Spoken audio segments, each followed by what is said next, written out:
रीत जगत की ऐसी है, हर एक सुबह की शाम हुई, कौन है तू तेरा नाम है क्या, सीता भी यहाँ बदनाम हुई, क्यों व्यर्थ की बातों में भीग गए तेरे नैना, कुछ तो लोग कहेंगे लोगों का काम है कहना। तो फिलहाल आज हम मौजूद हैं नरसिंहपुर जिले में। कलेक्ट्रेट कार्यालय है, पान की दुकान है, चाय की चुस्की लोग कहते हैं और हम कह रहे हैं पान का स्वाद। तो हमारे साथ में एक महोदय जी हैं और जानते हैं कि नरसिंहपुर जिला और नरसिंहपुर की जो विधानसभा है उसके क्या कुछ मुद्दे हैं, किन मुद्दों को लेकर जो है नेता आज के समय में पैदल चल रहे हैं, गांव-गांव गली-गली में घूम रहे हैं और क्या मुद्दों को लेकर जो है जनता में पहुंच रहे हैं। अब देखना ये होगा कि चारों विधानसभा सीटों से किसकी विजय होती है और किसकी होती है पराजय। इसका जनता 17 तारीख में करेगी अपना मतदान। उसके माध्यम से हमको जो रिजल्ट निकलेगा उसके बाद में हम आपसे फिर मुलाकात करेंगे। फिलहाल कवरेज की इस महादशा में, कवरेज की इस विशेष कथा में हम आपके पास लिए चलते हैं। हमारे सर हैं जो नरसिंहपुर विधानसभा का जो चक्रव्यूह रहा, यहाँ से केंद्रीय मंत्री हैं, यहाँ पे मध्य प्रदेश सरकार में ही मंत्री रहे और कद्दावर नेता भी हैं जो फिलहाल चुनावी मैदान में है, जिनको हम प्रहलाद सिंह पटेल के नाम से जानते हैं। उनका जो विपक्षी दल कांग्रेस है उसमें भी एक बहुत बड़े नेता हैं लाखन सिंह पटेल जी हैं। पूर्व में भी उनके विरोध में ही रहे थे, उनके छोटे भाई थे, उनके विरोध में रहते और हार गए थे। इस बार क्या कुछ होने वाला है, क्या कुछ नरसिंहपुर विधानसभा के मुद्दे होने वाले हैं, इसके बारे में आपसे थोड़ा सा जानना चाहेंगे। क्या कहेंगे सर? इसमें जो मुद्दे रखे हुए हैं, जो जनता के बीच में से निकल के है, वो ओल्ड पेंशन योजना है। हाँ, जो पुरानी पेंशन योजना जो सरकार ने बंद की है, वो पेंशन योजना जो है वो निवर्तमान सरकार पर भारी पड़ेगी। देखने और सुनने में ये आ रहा है कि हर कर्मचारी ये चाहता है कि 60 साल के रिटायरमेंट की उम्र के बाद में उसको गुजारे के लिए उसको पैसा चाहिए, पेंशन चाहिए, और वो पेंशन सरकार ने बंद कर दी। एक बड़ा मुद्दा ये आया है निकल कर। दूसरा बड़ा मुद्दा आया है करप्शन का, कि 50% जो कमीशन की बात होती है, उस कमीशन ने प्रदेश पर बहुत भारी असर पड़ा है, क्योंकि जहाँ तहाँ देखते कमीशन होता है और कमीशन का खेल ऐसा है कि वल्लभ भवन की फाइल तक गल के खाक हो गई। मजे की बात यह है, आगे इतनी समझदार है तो वो केवल उन्हीं फाइलों में जाके लगी जहाँ वो फाइलें रखी हुई थी। अब आप यदि जो भी नई सरकार आती, यदि वो चाहे भी कि हम जांच करा लो, काय में जांच करा लो, फाइलें नहीं बची। समझ रहे आप? ये इस तरीके की कुछ बातें निकल के आई हैं जो भारी पड़ेंगी सरकार को। तो योजनाओं का जो दौर हमने देखा है उसमें जो सरकार चल रही है भाजपा की चल रही है, लाडली बहना स्कीम आ गई है। चुनाव होने के बाद में यदि मान लीजिए कांग्रेस सरकार आ जाती है तो वो भी 1500 का लॉलीपॉप जो है जनता को दे रही है कि भाई हम भी ये देंगे। मजे की बात तो ये है, जब दोनों ही सरकारें जनता को फ्री फोकट की इस तरीके की रेवड़ियां बांटेंगी तो प्रदेश और देश की जो अर्थव्यवस्था है क्या उस पर असर आएगा। क्या जो योजनाएं हैं ये कहीं रोजगार के माध्यम से कहीं तब्दील हो जाती हैं तो क्या बच्चों के भविष्य के लिए कारगर होंगी? जो योजनाएं चल रही हैं वास्तविकता में वो बंद होकर कहीं रोजगार और जो अन्य अदर चीजें हैं, जैसे कि हम उद्योग के बारे में, यदि इस ओर कहीं हमारा जो पॉलिटिकल वर्ग कहीं इस ओर ध्यान आकर्षित करे तो इसमें कहाँ तक फायदा होगा और कहाँ तक नुकसान होगा, क्या कहेंगे सर? उसमें तो बड़ी बात यह है कि उद्योग लगाने पर अधिक से अधिक ध्यान देना चाहिए। नरसिंहपुर विधानसभा में एक भी उद्योग नहीं है, जबकि उद्योग पहली ज़रूरत है, क्योंकि हर वर्ष जो देख रहे हैं बड़ी संख्या में युवा बेरोजगार होते जा रहे हैं, पर सरकार के ध्यान उस तरफ नहीं है। सरकार क्षणिक रूप से ध्यान दे रही है और वह एन कन प्रकार वोटें लेकर के और उसकी तीसरी मान लेती, वो समझ लेती कि हमने विकास किया है। विकास तो होता है, सबका साथ होता है, पर विकास सबका नहीं होता है। तो विकास तो कुछ लोगों का ही हो पाता है, ठीक है ना? तो पर यदि एक भी रोजगार आप मान लें, केंद्रीय मंत्री प्रहलाद जी पटेल अच्छे हैं, कद्दावर के हैं, मुख्यमंत्री पद के दावेदार भी है, पर अभी तक ये 15-20 साल वो सत्ता में रहे, लेकिन अभी तक एक भी बड़ा रोजगार, एक भी बड़ा उद्योग नरसिंहपुर में स्थापित नहीं करा पाया कि भाई इस विधानसभा के 1015 से 2000 बेरोजगार इसमें सर्विस कर सकते। करेली में जो न्यायालय की व्यवस्था है लंबे अरसे से लंबित पड़ी है, आज तक वो बात पूरी नहीं हो पाई है, जबकि जगह पड़ी है सब कुछ। बात यह है कि राजनेताओं में इच्छा शक्ति की कमी है, इस वजह से ये सारे काम नहीं हो पा रहे। जी। तो जेतन लागी सोतन जाने, कोई न जाने पीर पर आई। जनता समझदार है, समझदार के साथ ये जो चुनाव है ये जनता का चुनाव भी है कि जनता को आगामी 5 सालों के लिए क्या निर्धारित करना है। अपने भविष्य को देखना है, फ्री फोकट का काम देखना है, या अपने बच्चों के भविष्य के साथ खिलवाड़ करना है। अब ये जो एजेंडा है, नरसिंहपुर जिला इतना महत्वपूर्ण है जहां अभी पूर्व में फॉर्म भरने के लिए शिवराज सिंह चौहान भी आए थे और उन्होंने आश्वासन दिया है कि चारों विधानसभा सीट भाजपा के फेवर में जाएंगी।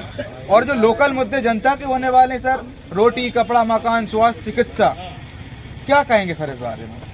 सर इसमें तो क्या है, रोटी, कपड़ा और मकान की बात तो होती है पर सच्चाई से कोसों दूर है। क्योंकि जैसा अपन मान लिया जाए कि 2.5 लाख रुपए मकान बनाने के लिए ले जाते हैं। मजे की बात ये, आवास योजना का पैसा जैसे रिलीज होता है तत्काल रातों रात सीमेंट के रेट बढ़ गए, गिट्टी के रेट बढ़ गए, ईंट के रेट बढ़ गए, ठेकेदारों के रेट बढ़ गए।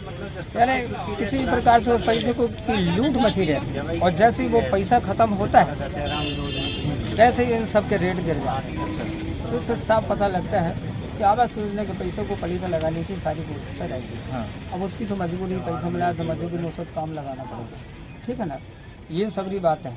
दूसरी बात ये है कि लोगों को अकर्मण्य बनाया सरकार ने, फ्री का बांट करके। अब लोग मेहनत नहीं करना चाहते, बल्कि अपन योग है उसको कि अब दूसरी प्रवृत्ति में ध्यान जाने लगा, जैसे दारू पीना है, मांस मटन खाना है, इसमें ज़्यादा दिमाग लगता है। क्योंकि हर बात के लिए बनने चाहिए मामा है, मामा तो है, मामा ने लोगों को अकर्मण्य बना दिया है। ये सबसे दुखद बात है। जबकि पूर्व प्रधानमंत्री पंडित अटल बिहारी वाजपेयी जी ने यह कहा था कि जनता को फ्री में कुछ मत दो, उसकी योग्यता का मूल्यांकन हो, उसको बराबर मेहनत कराया था पर उसको पैसा दो, तो उसका वो मूल्यांकन करेगा और वो पैसा ठीक रहेगा। पर दल जो है, राजनीतिक सत्ताधारी जो दल इस समय है, वो उल्टा कर रहे हैं। पूरा ध्यान हर साल हम देख रहे हैं कि बेरोजगारी बड़ी तेजी से बढ़ रही है, शिक्षित बेरोजगारी भी और अशिक्षित बेरोजगारी भी, पर उस पर ध्यान तो सरकार का नहीं। तो ये कुछ बातें हैं। अब जैसे सर ने कहा कि अशिक्षित बेरोजगारी, एक तरफ जहां हम देखते हैं कि हॉस्पिटलों में डॉक्टरों की संख्या कम है, स्कूलों में टीचर्स की संख्या कम है, क्या इस ओर भी सरकार को ध्यान देना चाहिए? दूसरा ये कि जहां एक तरफ प्राइवेट स्कूल काम कर रहे हैं, दूसरी तरफ सरकारी स्कूल भी काम कर रहे हैं, तो क्यों सरकारी स्कूल से निकलकर बच्चों और पेरेंट्स का जो रुझान है वो प्राइवेट की ओर जा रहा है? स्कूल की जो शिक्षा है, सरकारी स्कूल की जो शिक्षा है, वो कहीं न कहीं निचले स्तर पर जा रही है और प्राइवेट की ओर ज़्यादा अग्रसर हो रहे हैं। और प्राइवेट जो है एक धंधा बन चुका है, एक व्यवसाय बन चुका है। इस बात में आप कितना बिलीव रखते हैं? नहीं, इस बात से मैं पूरी तरह सहमत नहीं करता। हाँ, सरकार की योजना है, पहले संस्कृत माध्यमिक विद्यालय के नाम से स्कूल करते थे, फिर उत्कृष्ट में उन्नयन कर दिया उनको, फिर अब CM राइज में उन्नयन कर दिया उनको।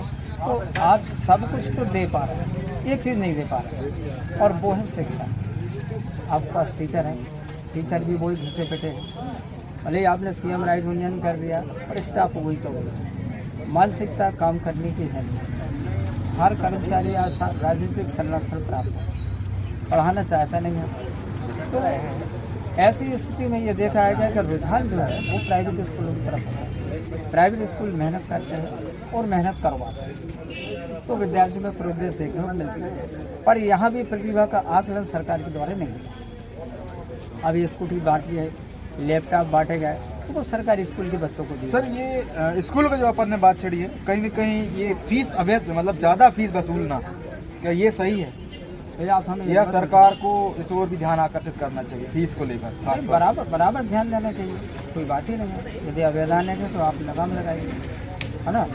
दूसरी बात ये है कि बच्चा चाहे सरकारी स्कूल का हो चाहे प्राइवेट स्कूल, आप भेदभाव ना करें। अब लैपटॉप आप गवर्नमेंट स्कूल के बच्चों को दे रहे हैं, स्कूटी दे रहे हैं प्राइवेट स्कूल को, भाई वो भी तो आपके राज्य के हैं ना, वो भी उम्मीद लगाए बैठे कि भाई हमें भी अपनी प्रतिभा को सम्मान मिले, पर ये होता नहीं। हमेशा सर जनता में विशेष तौर पे एक बात देखने में आती है, यहाँ से राज्यसभा सांसद हैं, यहाँ से केंद्रीय मंत्री हैं, यहाँ से लोकसभा के सांसद हैं भाजपा के, लेकिन फिर भी नरसिंहपुर जिले में कोई बड़ी प्रोजेक्ट नहीं आया, कोई बड़ी ऐसी चीज़ नहीं आई जो हम कह सकें कि ये वास्तविकता में हुआ। उसका कारण है उसका, क्योंकि क्या है, सेवा धर्म तो होता नहीं। जब तक चुनाव नहीं जीतते, वोटें नहीं मिलती है, तब तक तो आप जो चाहो सो करो। और जैसे ही चुनाव हुए, फिर वो कहावत होती है कि हम तुम्हारे हो गए सनम, तुम हमारे रहो ना रहो। हम तो आपके हो गए, 5 साल अब आपके हैं, और फिर आपका ध्यान जो है बस केवल हवाई यात्राओं में लगा रहता है। तो हमने नहीं देखा है कि इतने दिनों में आप देख लीजिए नरसिंहपुर विधानसभा में कोई बड़ा प्रोजेक्ट हुआ, कितने सांसद आए, 2 सांसद हैं मैंने यूँ कह रहा था, उदय प्रताप भी हैं और यहाँ से कैलाश सोनी भी हैं। एक प्रोजेक्ट नहीं है और बड़े अच्छे से कहते हैं तो अब हमने बहुत विकास किया। कहते वो तो कहते हैं हमने एनटीपीसी लगा दिया। एनटीपीसी उन्होंने नहीं लगाई है, ये उनका अगर वो कह रहे हैं तो पूरी तरह झूठ बोल रहे हैं। वो एनटीपीसी कांग्रेस के समय में कमलनाथ जी लेकर के आए, सुरेश कचौरी लेकर आए, ये बिल्कुल नहीं आए। ये तो अब क्या बताएं, घिसे के साथ सिक्के हैं, जिससे चल गए सो चल गए। तो घिसे घिसा सिक्के हैं जाना, चल गए सो चल गए। और सर जो लोकल मुद्दे हैं नरसिंहपुर, आप यहीं के निवासी, क्या आप चाहते हैं कि होना चाहिए सड़क, जो भी कुछ बता दें? ईमानदारी से बात यह है कि देश को आज़ादी हुए 75 साल, हमारे पूर्वजों ने देश को इसलिए आज़ाद नहीं किया था कि आप बिल्कुल सत्ता में बैठ करके आप फलीका लगाते हैं। आप जन सेवक हैं, आप जन सेवक की हैसियत से अधिक से अधिक आपको समाज की सेवा की तरफ ध्यान देना चाहिए। और अटल बिहारी वाजपेयी जी को उस बात को नहीं भूलना चाहिए कि आप फ्री में कुछ ना बांटें, कोई बात नहीं, फ्री में कुछ ना बांटें, आप बराबर उसको काम दो, धंधा दो, उसके एवज में आप पैसा दो, ठीक है ना। तो लोगों में काम करने की भावना, मेहनत करने की भावना आगे बढ़ेगी, उससे देश का विकास होगा, लोगों को रोजगार मिलेगा, ठीक है। ये बड़े दूसरी बात है नरसिंहपुर की बात, यहाँ पे चिकित्सा की सख्त कमी, एक मेडिकल कॉलेज यहाँ भी खुलना चाहिए। करेंगे में तो सरकारी कॉलेज है ही नहीं है। इतने दुख की बात है कि सांसद भी हैं, विधायक भी, फिर भी इस तरफ ध्यान गया ही नहीं। फिर भी कहते हैं साहब हमने बहुत विकास किया है। अब वो विकास तो कोई बताया।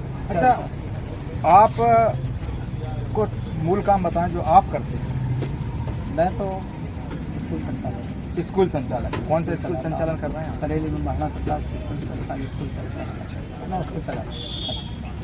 तो ये थे हमारे साथ में शिक्षक महोदय जो एक स्कूल को संचालन करते हैं, और हमारे साथ में पान की जो दुकान है वहाँ के, लेकिन इन्होंने क्या है मना कर दिया है। एक्चुअली यही होता है कि बात करने से लोग झिझकते हैं।